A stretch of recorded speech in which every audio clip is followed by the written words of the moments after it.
நீங்க நம்ப மாட்டீங்க சார். இந்த கும்பல்லயே ஒரு பையன் வந்து காலையில சொன்னா, இப்ப பாத்தீங்கன்னா மாசம் 40,000 ரூபாய் 50,000 ரூபாய் சம்பாதிக்கலாம். அவ சொல்றா, நான் வந்து பாஸ் ஆனது 10th பாஸ் ஆனதே சார்னாலதான். என்னடா சொல்ற அப்படின்னு. ஆமா, நான் கொரோனா பேட்ச்க்கா, அவர் மட்டும் பாஸ் பண்ணி விடலன்னா நாங்க என்ன பண்ணிருப்போம் ஃபேமிலியா.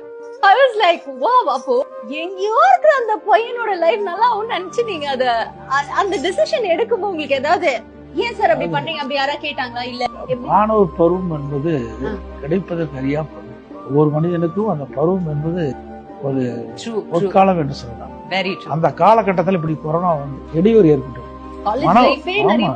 மன உளைச்சல் ஏற்பட்டது. ஓராண்டு அவர்களுக்கு ஏன்னா இந்த மன உளைச்சல் வந்து அவர்களுக்கு ஆறுதல் கிடைக்க வேண்டும் என்ற அடிப்படையில் தான், அவர்கள் கல்வி எந்த நிலையிலும் பாதிக்கக்கூடாது என்ற அடிப்படையில் தான் இந்த மாணவர்களுக்கு ஆல் பாஸ் பண்ணோம்.